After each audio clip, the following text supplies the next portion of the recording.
जाति के न्याय के साथ साथ मैं अन्याय ही नहीं होने दूंगी और मैं लट रखूंगी। आपने आहत गैंग अपनी चिट्ठी लेकर, अपनी एप्लीकेशन लेकर मंदिरों में जाए ना, अपनी देवी देवताओं के पास जाए, तब तो हम माने कि भावना आहत गैंग के पास शक्ति है, उनके देवताओं में शक्ति है।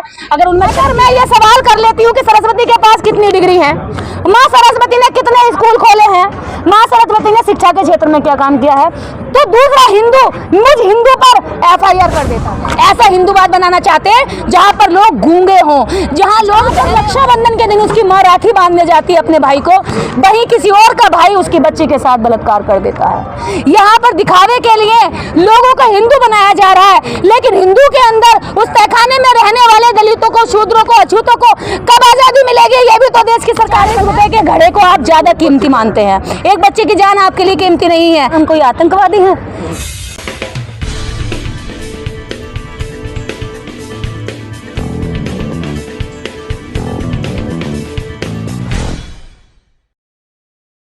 आज निर्देश दीदी हमारे साथ में है, लगातार कई दशक से वो समाज की आवाज़ को उठा रही हैं माता सावित्रीबाई फुले महासभा के माध्यम से। दीदी कि जिस तरह से अभी आप फरीदाबाद गई थी, जालौर भी जा रही थी, लेकिन पुलिस ने आपको अनुमति नहीं दी है वहाँ पर जाने की, ऐसा पता चला है।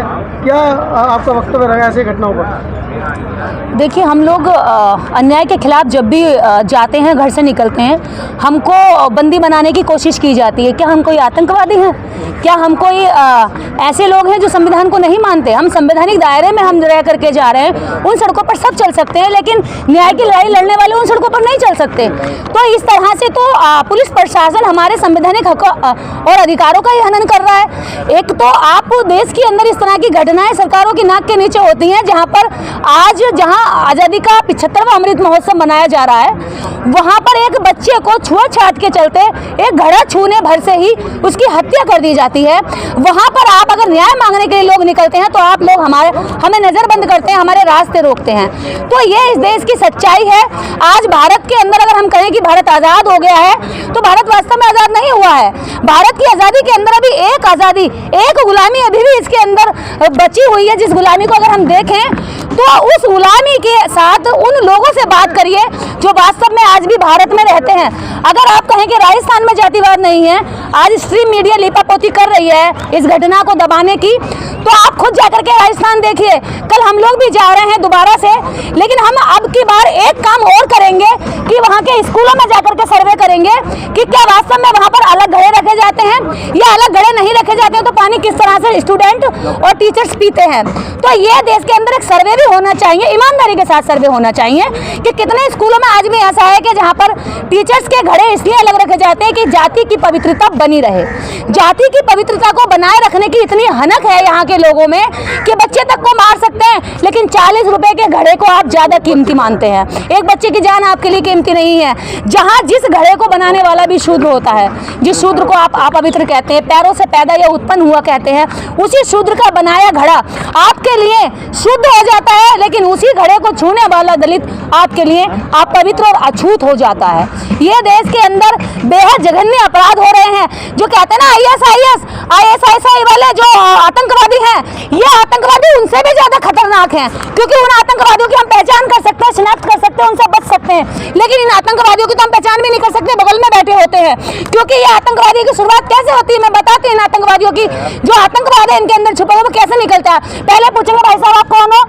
हिंदू हो? अच्छा हिंदू हो, सांस ले ली पहली चैन की, इन्हें तसल्ली हो जाती कि भैया हिंदू हो। उसके बाद पूछेंगे कि भैया हिंदू में कौन हो?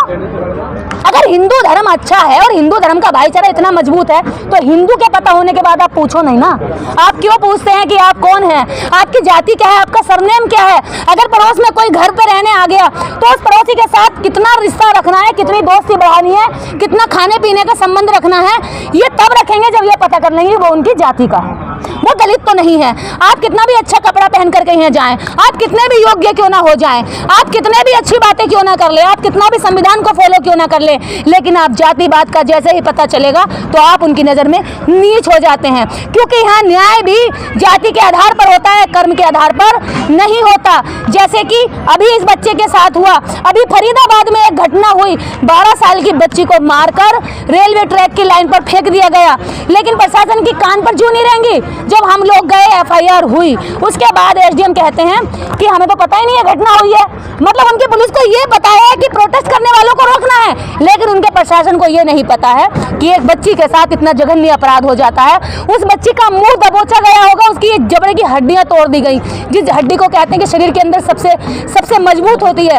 उसके शरीर के गुप्त अंगों से इतनी ब्लीडिंग हो रही थी कि देखा नहीं गया। आत्मा रोने लगी, मन इतना दुखी हुआ कि क्या हम इस भारत में रहते हैं जहां पर रक्षाबंधन के दिन उसकी मां राखी बांधने जाती है अपने भाई को, वहीं किसी और का भाई उसकी बच्ची के साथ बलात्कार कर देता है। यहाँ पर दिखावे के लिए लोगों को हिंदू बनाया जा रहा है, लेकिन हिंदू के अंदर उस तहखाने में रहने वाले दलितों को, शूद्रों को, अछूतों को कब आजादी मिलेगी? ये भी तो देश की सरकारें बताएं। ये भी तो इस हिंदू धर्म के जितने शंकराचार्य हैं ये भी तो बताएं कि अछूतों की कौन सी जगह मिलेगी? हम आपके हिंदू धर्म के लिए चलिए, हम आपको सराहना कर देते हैं और सहयोग भी कर देते हैं, लेकिन आप ये बताइए दलितों का स्थान क्या रहेगा उसमें? अभी तक मेरे कागजों में हिंदू धर्म लिखा हुआ है, मैं हिंदू हूँ, अभी मैं कागजी रूप से अभी बौद्ध नहीं हुई हूँ, लेकिन मैं बुद्ध के विचारों से प्रभावित हूँ। अगर मैं ये सवाल कर लेती हूँ कि सरस्वती के पास कितनी डिग्री है, माँ सरस्वती ने कितने स्कूल खोले हैं, माँ सरस्वती ने शिक्षा के क्षेत्र में क्या काम किया है, तो दूसरा हिंदू मुझ हिंदू पर FIR कर देता है। ऐसा हिंदूवाद बनाना चाहते हैं जहां पर लोग गूंगे हों, जहां लोग बहरे हों, जिनके कानों में दलितों की चीखें ना जाए, जिनके मुंह से दलितों के न्याय के लिए आवाजें ना निकले। ऐसा हिंदू राष्ट्र बनाना चाहते हैं। इस व्यवस्था से आपको आपत्ति क्या है? पिछले 5000 सालों से व्यवस्था चलती आ रही, चलने दीजिए। आपको क्या जरूरत पड़ी है घर परिवार छोड़ के? आपके पति की भी हत्या होगी इस मामले में, क्या पड़ी आपको? देखिए, अगर यही बात बाबा साहब डॉक्टर अंबेडकर सोचते, सावित्रीबाई फूले सोचती और फूलन देवी सोचती, तो फूलन देवी को तो जाकर के किसी कुएं में डूबकर मर जाना चाहिए था, क्योंकि उस समय से लेके आज तक बलात्कार हुए महिलाएं डूबकर मरना या कहीं जाकर के मुंह छिपाकर रोना ही सीखी, लेकिन फूलन देवी ने जाकर के बदला लिया, प्रतिकार किया। तो ऐसे लोगों के साथ अगर हम रह रहे हैं, देश के फांसी चढ़ा दिए गए थे, मेरी तो फिर भी 30 वर्ष हो गई, तो मैंने तो 8 साल उम्र और ज्यादा जी ली, मैंने तो बोनस की उम्र जी ली, मुझे कोई चिंता नहीं है। भगत सिंह गोरे अंग्रेजों से लड़े थे और हम काले अंग्रेजों से लड़ रहे हैं, बस अंतर इतना है, हमें जिस दिन चाहे फांसी देंगे, हमें कोई फर्क नहीं पड़ता। नहीं लगता भावनाएं आहत हो जाएंगी? बिल्कुल डर नहीं लगता। भावनाएं आहत गैंग हमसे कांपती है, भावना आहत गैंग पहले कहती है कि हमारे भगवान को गलत बोला, लेकिन जब भावना आहत गैंग को अपने भगवान को न्याय दिलाना होता है तो संविधान के पास जाते हैं। भावना आहत गैंग अपनी चिट्ठी लेकर, अपनी एप्लीकेशन लेकर मंदिरों में जाए ना, अपनी देवी देवताओं के पास जाए, तब तो हम माने कि भावना आहत गैंग के पास शक्ति है, उनके देवताओं में शक्ति है। अगर उनमें शक्ति है और वो हमारे भी देवता हैं और हमें भी आप हिंदू ही मानते हैं तो हमारे से इतनी नफरत क्यों है? अगर हम हिंदू हैं तो मटका छूने पर क्यों मारा जाता है? अगर हम हिंदू हैं तो हर 3 मिनट पर दलित की बेटी का रेप क्यों? अब मोमबत्तियां लेकर हम लोग बहुत सड़कों पर निकल लिए। मैं आपके चैनल के माध्यम से आज इस प्रेस कॉन्फ्रेंस में एक बड़ा ऐलान करने जा रही हूँ, जिसकी तैयारी मैं पिछले 12 वर्षों से कर रही हूँ। गांव-गांव जाकर के महिलाओं को मजबूत कर रही हूँ, वैचारिक रूप से कर रही हूँ। अगर हम यूं ही हर दिन लड़ते रहे, ये लड़ना बहुत ज़रूरी है, मैं नहीं कहती लड़ाई नहीं लड़ेंगे, लेकिन हमें वैचारिक काम भी साथ साथ करना है। हम लोग एक लठ गैंग बनाने जा रहे हैं, महिलाओं का लठ गैंग, और इस लठ गैंग के लिए हम जिले पर, प्रदेश स्तर पर अखाड़े खोलेंगे। हम एक एक की लड़ाई सारे मिलकर के लड़ेंगे तो ये लड़ाई कभी जीती नहीं जाएगी। हमें एक एक को मजबूत बनाना होगा, जो वहीं पर मुंह तोड़ मौके पर जवाब दे। इसके लिए लठ गैंग के तहत महिलाओं की हम टीम बनाएंगे और महिलाओं को लठ का वो कराएंगे, इनको इतनी प्रैक्टिस कराएंगे कि उसके लिए हमें पंजाब से भी भले टीम बुलानी पड़े। पंजाब की टीम हमारी तैयार है, पंजाब से हमारी टीम आएगी और महिलाओं को लठ के लिए प्रशिक्षण करेगी। उनके पास AK-47 है, लठ क्या करेगा आपको?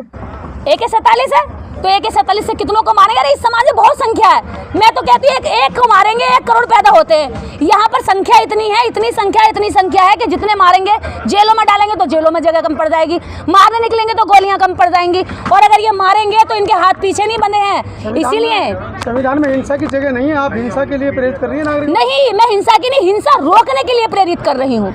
आपका बयान गलत है, मैं हिंसा के लिए नहीं, हिंसा रोकने के लिए प्रेरित कर रही हूँ। अगर इनके हाथ में लठ होगा तो हिंसा करने वाले को ये रोक लेंगे और हिंसा के बाद होने वाले जो ये प्रोटेस्ट है, सरकारों की बुराइयां हैं, गालियां हैं, ये कम से कम बची रहेंगी।